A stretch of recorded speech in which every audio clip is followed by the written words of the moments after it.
As we move forward, remember I've switched my Photoshop to work with my workflow.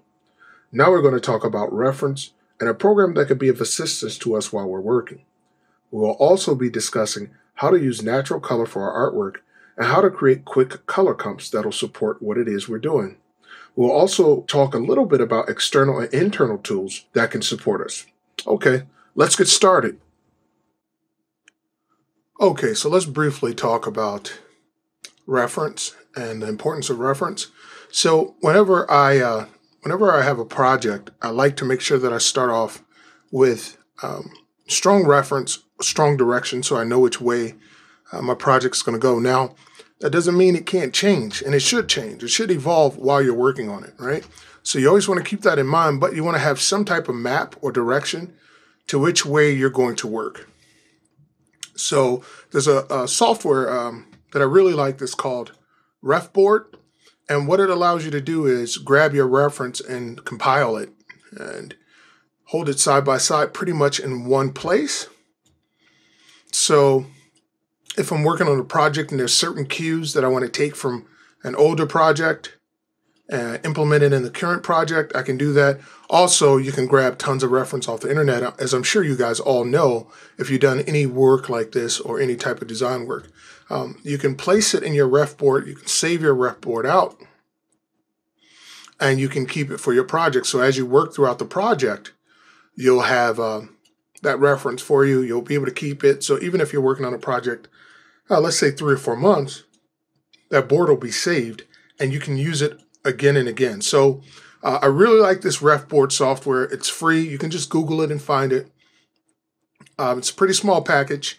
And so in this case, I'm only using my artwork, but let's pretend that I just wanted color cues. Maybe I wanted to make sure that the alien that I'm creating looked organic. Maybe there's some silver parts I want to remember, some skin texture techniques, color techniques, background techniques, etc. that I want to add to my project. I would save my board, use my ref board, and throughout the project continue to work with it. So throughout this project, I am going to have up a ref board, but because of the information I have on the board, I won't be able to show it. In this case, I have 5 screens. So I have my Cintiq, I have my main screen, and 3 others. I'll have it up on one of my screens throughout the project. So if it's possible for you to have 2 screens, that's great. If not, something else you can do is simply create a ref board and print it out, or do a screenshot and print it out and keep it next to you. And that works just as well too. So one of the things that I recommend that young artists or intermediate artists or even veterans, what you want to do is make sure you're looking to see what other artists are doing in this category. So as you begin to work, as you begin to go into projects, so we're doing an alien creature, I'm going to check out some artists out there who are doing alien creatures, right? And I want to see what's the trend, what can I do new, what can I learn from them. So I may watch a couple tutorials. I may say, maybe even send them an email and ask them, hey, how did you do X, Y, and Z? That looks really cool. Introduce myself, become friends with them, learn what they have to teach, and go from there. That's a big part of the creative process. Is the research, searching over the internet, going to popular websites for whatever the genre is that you do or want to do, and building off that. There's no need to recreate the wheel. If someone has already figured out techniques, what you want to do is collect those techniques and add them to what you have. That's called growing as an artist. And one of my favorite teachers in college, he always would tell me, there's no such thing as cheating as an artist. And he's right. There isn't. There's no such thing as cheating. You take every advantage, every opportunity you can to do a better job with your projects. So, all right. Another thing I want to cover really quickly is, let's go ahead and open this up, move it back to the screen. A lot of people have problems with color. Here's a little trick that I learned over the years after taking tons of color theory classes and studying and working in the industry. One of the things that I learned is that nature has the best color palette. So if you struggle with colors or you don't know how to use colors, you can grab animals, plants, flowers, and notice the color combinations. Now, here's the funny thing. Nature never gets it wrong. They never grab the wrong colors. The colors often always complement each other or support each other. Just like in nature, if an animal is dangerous, an insect is dangerous, it may have some markings, some spots to let you know that it's dangerous. So when things were created, there was certainly a plan in mind. And so I just want to take that plan and implement it into my artwork. So I look at this aisle, beautiful, soft, hard colors, browns, even the orange eyes has a little bit of brown, so it connects. It looks like one piece. Same thing with the flowers. We can learn things like the things that are further away are more blurred. Things that are at the base are darker. The things that are closer up tend to be lighter. And I can use that in my style. Nice, soft pastel colors, bright colors. And when I'm going to work on this project, my goal is not just to do another gray or dark blue or dark green alien, but to do something a little bit different. So a really cool artist that I like to watch and follow is Carlos Huante. And I may be saying his last name incorrectly, Haunte. He does a beautiful job with colors. He's really good at bringing out these colors and expressing what the character is going through or what the character is with the colors to support his drawing. So those are a couple points I want to share with you guys. So let's move the ref board over.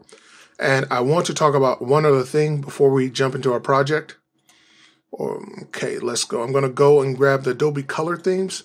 Now, if you have CS6, it's going to look a little different, but it's fine. It's the same thing. If you have CS5, same. There's also applications that you can download that will help you if you struggle with color or if you just want a complementary tool to roll with you. I use Coolorus, so it's spelled Coolorus. I believe that's the correct spelling. You can actually download that if you have CS6 and below and attach it to your Photoshop. It's very easy to do. They have a really good program for color, application for color that you can use, but the one that comes with Adobe is pretty strong. So if I want to use a set of 3 colors, I'll go to the triad. If I want to use complementary colors, just 2, I can go here and say, okay, well, you know, I definitely want to use this green. What's a complementary color to that green? Let's move and make it a little more pastel so it's not so harsh. There we go. For both. And then I can say, all right, yeah, that's a good peach to start with. Once I have that color selected, I can then just click this active color. And if you notice, it will load here in my color palette. So I'm going to hit X to switch out. And here's the secondary color. And I'm going to load that color up. So that's one way to load the colors if I have complementary colors. And so if I have a, let's see,